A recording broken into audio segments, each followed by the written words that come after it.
El purgatorio como simbolismo de la tradición cristiana. Primeramente, la palabra purgatorio proviene del verbo purgar.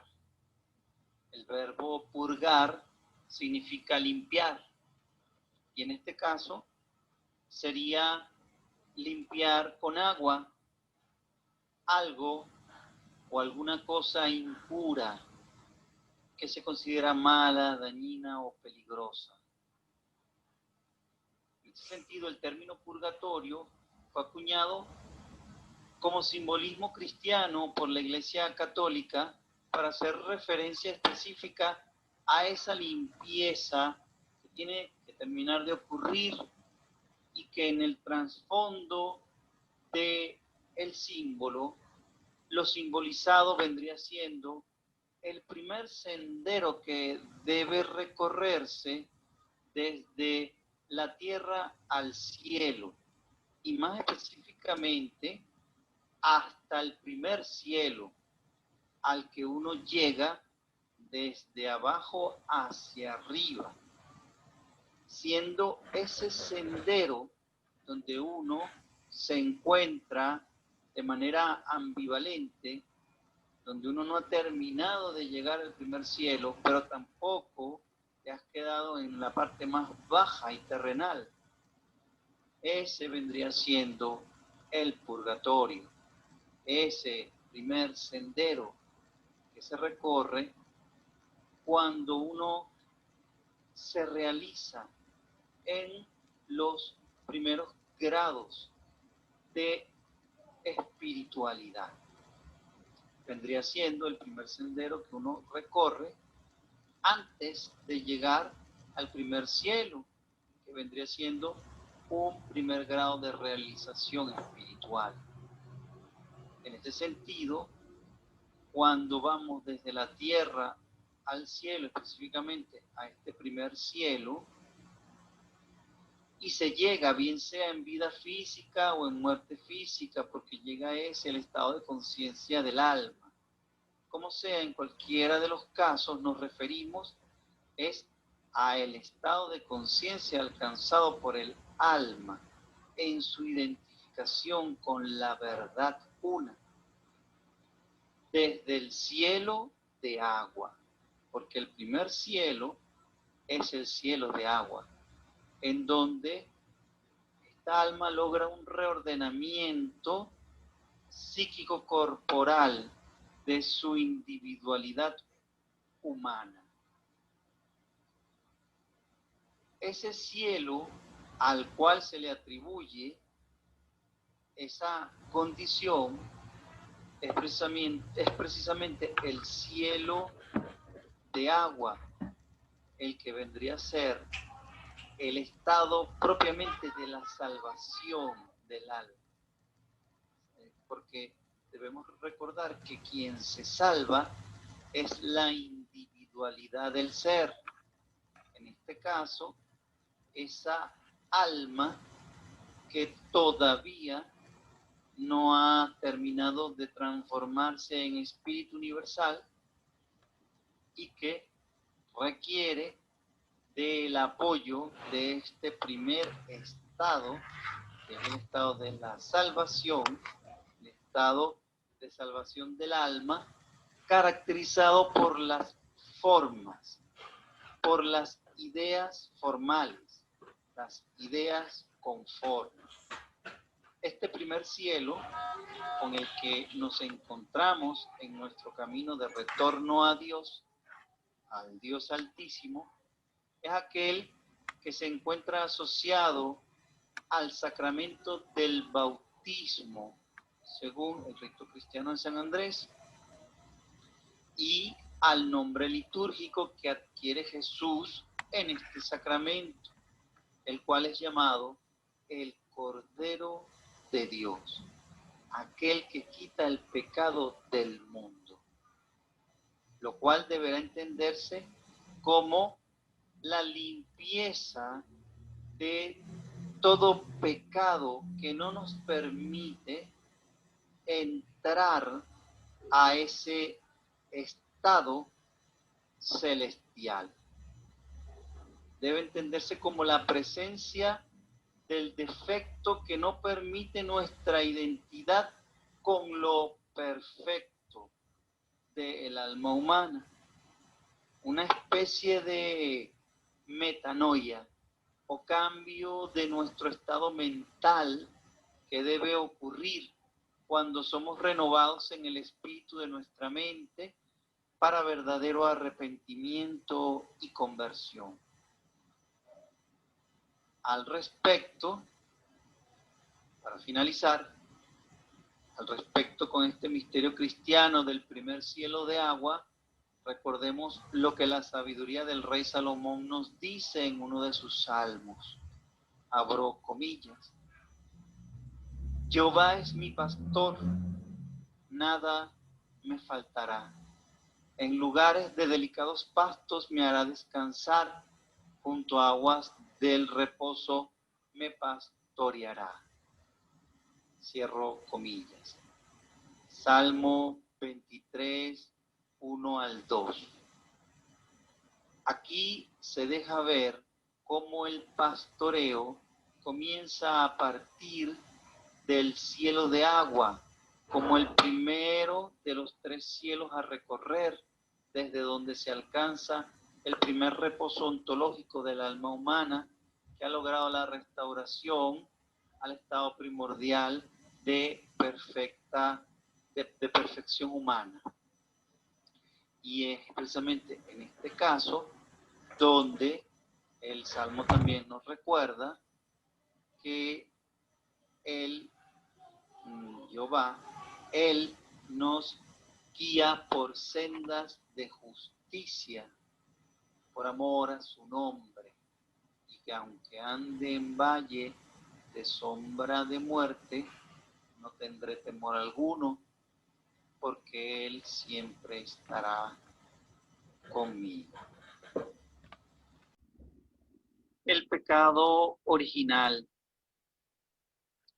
Mucho se ha dicho sobre el pecado original, ya que este es la fuente por excelencia que nos hizo probar del fruto prohibido.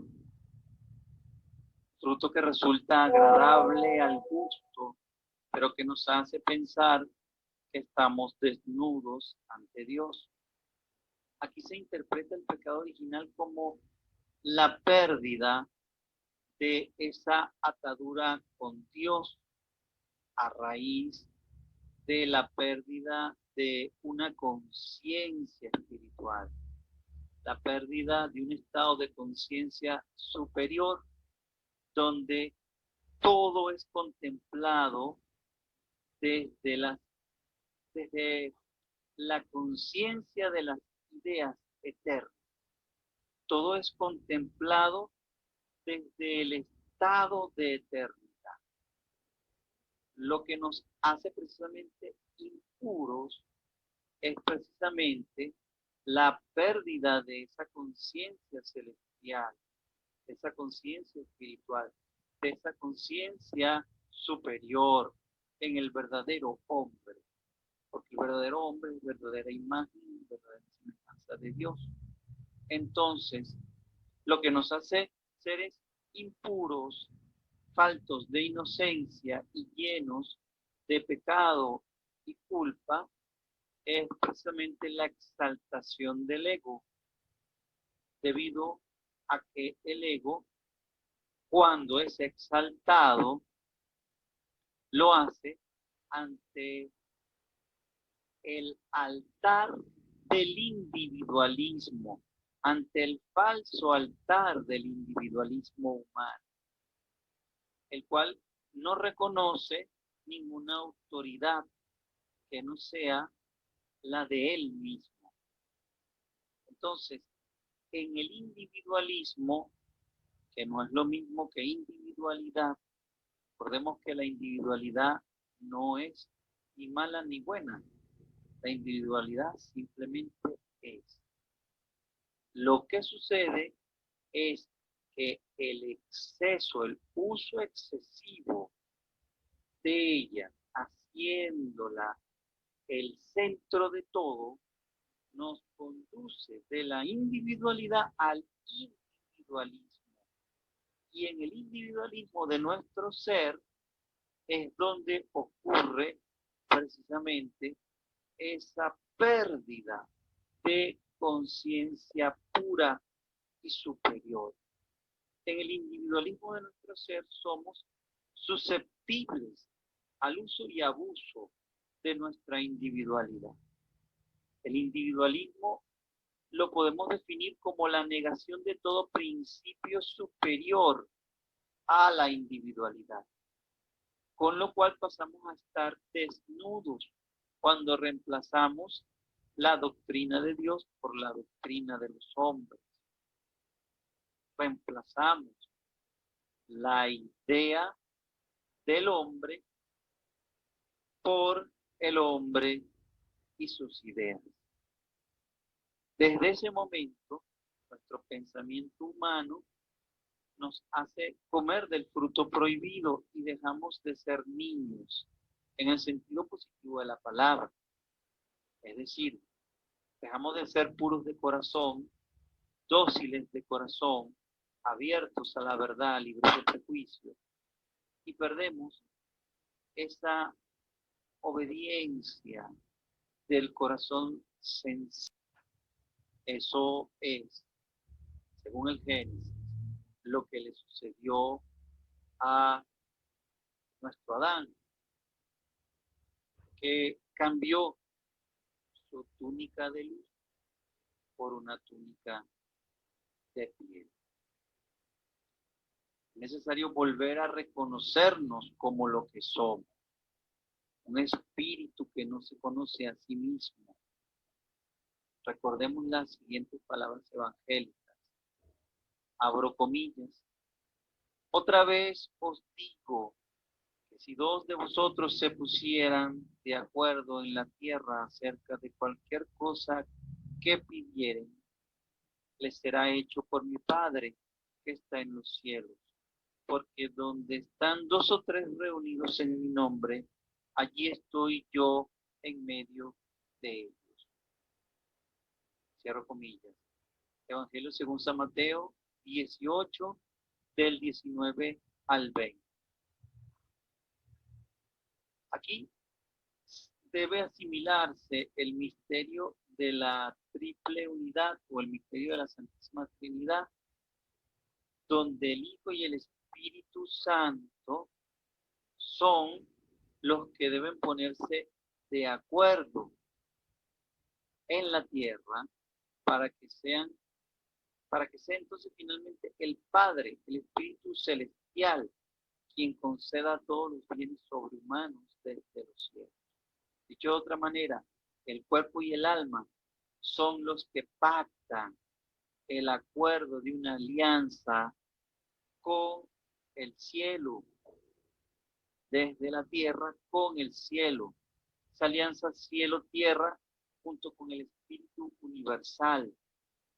En este sentido, el pecado original no es otro que el mismo de siempre, el individualismo de nuestra individualidad.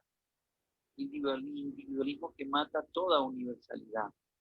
Esto es tomar este mundo terrenal que conocemos como un fin en sí mismo, cuando en realidad este mundo terrenal no es otra cosa que un hermoso vehículo por el cual debemos transitar nuestra transformación a la vida eterna.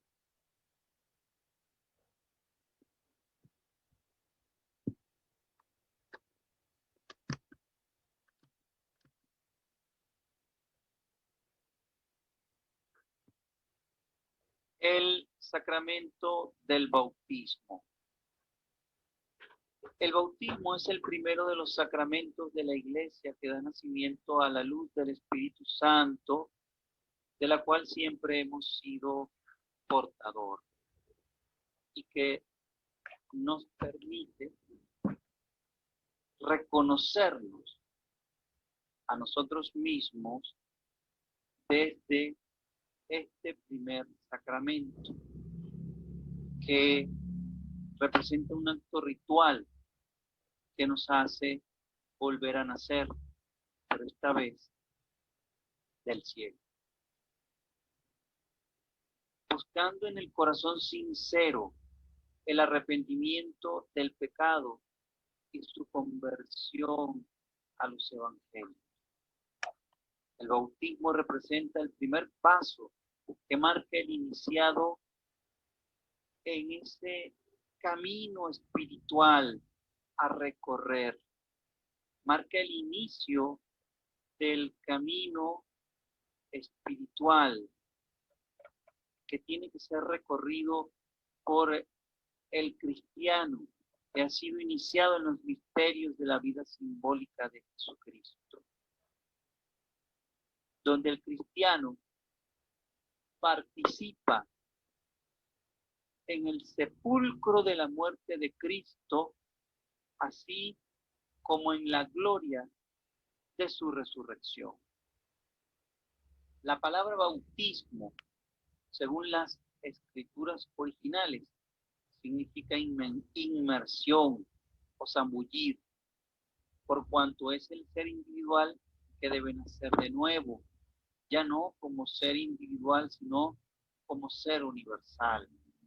Al sumergirse en los misterios cristianos, siendo el agua un símbolo de purificación por excelencia en muchas de las principales religiones del mundo. El uso del agua como un acto de purificación ritual de algunas partes del cuerpo está limitada únicamente al rito del bautismo en la doctrina cristiana y se practica como una aspersión de agua bendita en la frente o como inmersión de los pies en agua. También podemos mencionar la aspersión de agua bendita al principio de la celebración eucarística. De esta forma, el significado simbólico del agua, más allá de su práctica ritual, más allá de la forma de su práctica ritual, alude a una limpieza interior, alude a la limpieza que debemos darle a nuestra alma para conseguir el despertar de nuestro Cristo interior, la resurrección de Cristo en nosotros. El sacramento de la Iglesia Católica Apostólica, que en sus primeros inicios constituyó su parte más esencial, es decir, la única forma posible de comunicación infalible de la influencia espiritual desde Jesús el Cristo pasando por los apóstoles de Cristo hasta llegar a nuestros tiempos actuales, y que fue reservada a una selecta élite de miembros seleccionados por su destacada capacidad de discernimiento, de unción e integración espiritual según sus potencialidades y sus potenciales cualificaciones, fue precisamente el sacramento del bautismo. En este sacramento, hace siglos atrás, un neófito cualquiera era admitido en la comunidad cristiana y de alguna manera incorporado a ella para que dicho individuo diera gestación a su nacimiento espiritual de cielo, que llevaría gradualmente en consonancia con su primera muerte, ya que recordemos que toda muerte implica necesariamente un nacimiento. Tenemos entonces un ser de individualidad humana tomando la iniciativa de comenzar un duro camino de realización interior o realización sobrehumana de su ser, a través de la transformación de los aspectos más inherentes y limitativos de su existencia como individualidad humana. Esto es definido como la entrada a los misterios menores del reino. No obstante, fue durante esta época de los primeros tiempos del cristianismo que hubo un cambio muy radical, el cual no podemos atribuir más que a circunstancias de tiempo y de lugar, propias de los naturales ciclos cosmológicos del decaimiento espiritual de nuestra humanidad hacia el final de sus tiempos. la iniciación cristiana representa en el bautismo precisamente esta iniciativa consciente. Nos habla de aquel que ha tomado la iniciativa de comenzar a recorrer un camino de retorno a Dios y que a su vez es también un camino de transformación. El bautismo es el resultado de la acción fecundadora del cielo sobre la tierra, de un orden superior que desciende al mundo de los efectos y nos lleva a reconocernos como pecadores para nuestro arrepentimiento y conversión. Podemos hablar simbólicamente sobre la Navidad del bautismo.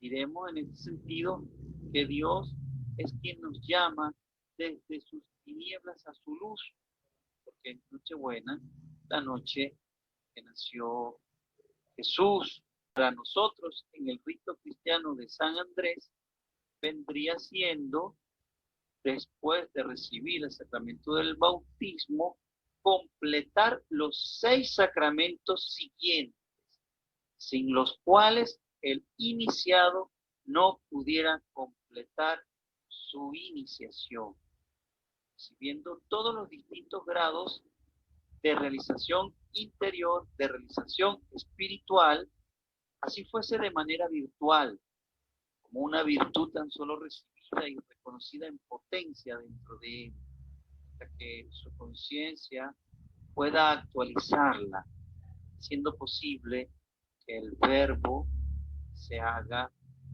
carne en él.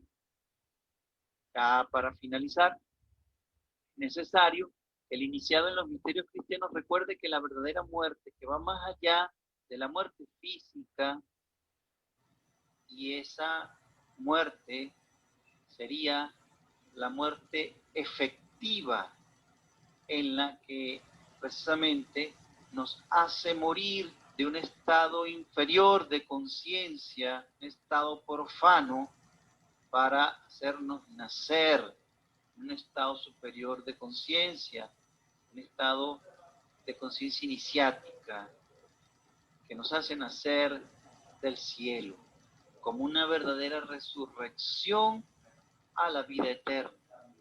Recordemos al respecto las Sagradas Escrituras. Abro comillas. Porque somos sepultados juntamente con Él para muerte por el bautismo, a fin de que como Cristo resucitó de los muertos por la gloria del Padre, así también nosotros andemos en vida nueva, porque si fuimos plantados juntamente con Él en la semejanza de su muerte, así también lo seremos en la de su resurrección. Cierro comillas. Romanos 6, 4 al 6. El hecho de que existan 7 sacramentos en el método de iniciación cristiana no quiere decir que en el primero no se encuentre todo lo que necesitamos conocer y recibir. Sin embargo, hemos demostrado, y el mismo Jesucristo es el principal testigo, Dios es testigo, de que nosotros hemos demostrado que nos encontramos muy dormidos en la fe. Demostramos que todos nos encontramos tan dormidos en la fe que se vuelve necesario todo el recorrido que nos lleva hasta el último sacramento, que es el sacramento de la Eucaristía, el sacramento que restablece el nuevo pacto de la alianza para el despertar de nuestra conciencia crística y para que nos demos cuenta de que la criatura humana que pensamos que somos es tan solo la manifestación más externa de el Creador, de un principio más alto, más elevado, más profundo, mucho mejor, principio perfecto que siempre habita dentro de nosotros y donde el bautismo nos sumerge para transformar la luz de la vida que hemos recibido en una vida de luz que entregaremos. Esa será la verdadera resurrección entre los muertos, la resurrección de la luz en la oscuridad. Esa será la tierra de los santos, la tierra de la inmortalidad, la morada de la inmortalidad. Porque en la oscuridad siempre resplandece la luz. Por eso es Nochebuena, la noche en la que nació Jesús. El celibato. Con respecto al tema del celibato, resulta interesante que en la actualidad el obispo de Roma, el Papa Francisco, desea tratar de cambiar esa realidad de que todo el clero se conserve insoslayadamente guardado en el celibato. En este sentido, el Papa Francisco, con una visión futuro, trata de que a largo plazo las políticas del Vaticano se vayan flexibilizando para comenzar a ordenar sacerdotes casados, debido a que la población cristiana de la Iglesia Católica, que vive en un constante incremento poblacional demográfico, necesita mayor cantidad de ministros ordenados, de sacerdotes, y en este sentido, la disponibilidad de la población sacerdotal es cada vez menor frente a este crecimiento. Entonces, el mundo católico, que cada vez es mayor, demanda mayor cantidad de sacerdotes. Ahora bien, más allá de este análisis de cantidades, viene lo más importante, que es el análisis de la calidad. El origen de estas posturas institucionales que provienen de una herencia doctrinal por parte de la Iglesia Católica no están faltas de fundamento bíblico, no carecen de fundamento bíblico, por el contrario, recordemos lo que nos dicen las Sagradas Escrituras al respecto. Abro comillas. Y yo os digo que cualquiera que se divorcie de su mujer, salvo por infidelidad, y se casa con otra, comete adulterio. Los discípulos le dijeron, si así es la relación del hombre con su mujer, no conviene casarse. Pero él les dijo, no todos pueden aceptar este precepto, sino solo aquellos a quienes les ha sido dado, porque hay eunucos que así nacieron desde el seno de su madre, y hay eunucos que fueron hechos eunucos por los hombres. Y también hay eunucos que a sí mismos se hicieron eunucos por causa del reino de los cielos. El que pueda aceptar esto, que lo acepte. Cierro comillas, Evangelio según San Mateo, capítulo 19, versículos del 9 al 12. Aquí lo más importante en este tema del celibato es que existen y siempre han existido dos vías en cualquier forma en la que se exprese la tradición universal. Estas son dos expresiones que siempre están presentes en muchas doctrinas y que nuestra doctrina de la fe no carece de ellas. Estas son la vía seca y la vía húmeda que se expresan para lo que sería el depósito doctrinario de nuestra fe como la vía de la misericordia y la vía de la justicia, ya que recordemos que la justicia y la misericordia son las dos columnas principales del templo de Dios. La vía seca es el camino más rápido para alcanzar el verdadero estado eterno de nuestro ser, cuando estamos dispuestos a llevar todas las exigencias rituales a su máximo nivel, a fin de lograr el resultado final de la obra celestial que se cumple desde nuestra misión sagrada en la tierra. Esta vía seca es comparable al celibato monástico, que impone restricciones voluntarias de cualquier placer basado en el cuerpo o en las concupiscencias corporales de la vida, las concupiscencias. Esto debido a que el verdadero espíritu puro siempre ha sido independiente de las necesidades más básicas e instintivas del cuerpo humano, en especial las inherentes al placer sexual.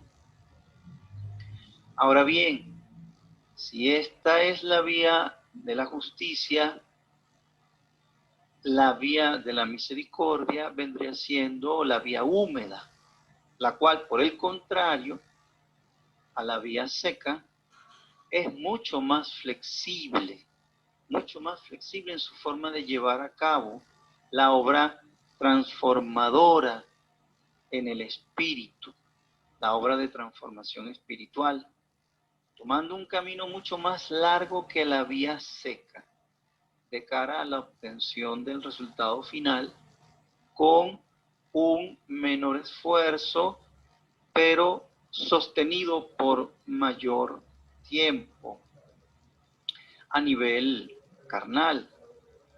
Sin embargo, esta vía húmeda es la que más pareciera adaptarse a las actuales condiciones del mundo occidental y a las actuales condiciones de todo el mundo moderno.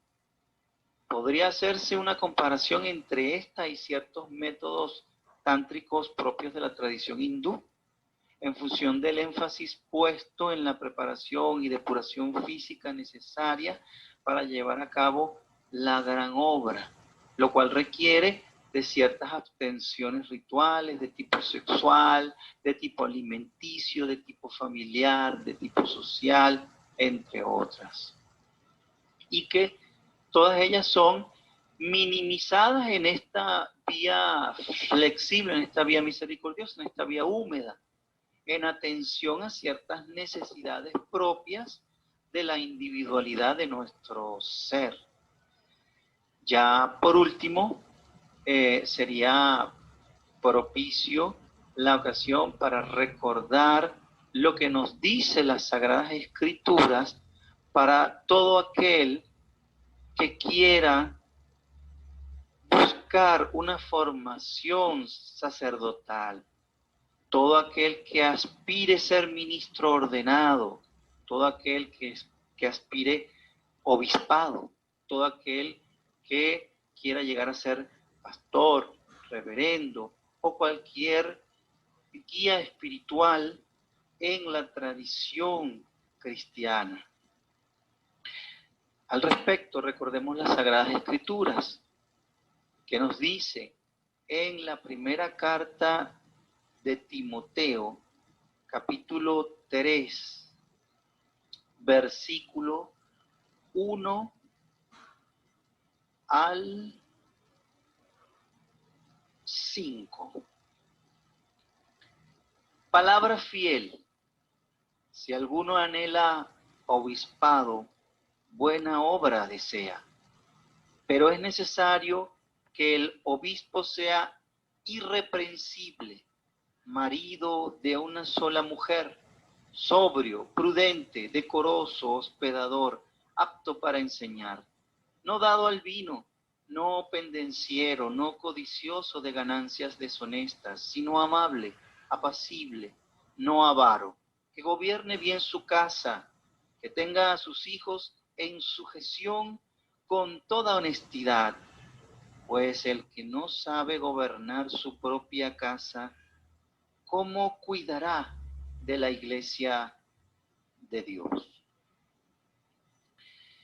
Asimismo, recordemos también en ese mismo capítulo los versículos del 11 al 12. Las mujeres asimismo sean honestas, no calumniadoras, sino sobrias, fieles en todo. Los diáconos sean maridos de una sola mujer y que gobiernen bien sus hijos y sus casas. Cerró comillas. En este sentido, se reitera el hecho de que en las Sagradas Escrituras, que vendrían siendo la autoridad escrita, referencia obligatoria para la toma de decisiones en los asuntos espirituales de la iglesia, obviamente aquí es muy claro el hecho de que se abre la posibilidad a que no necesariamente se necesite guardar el celibato para uno tomar el camino como ministro ordenado de Dios.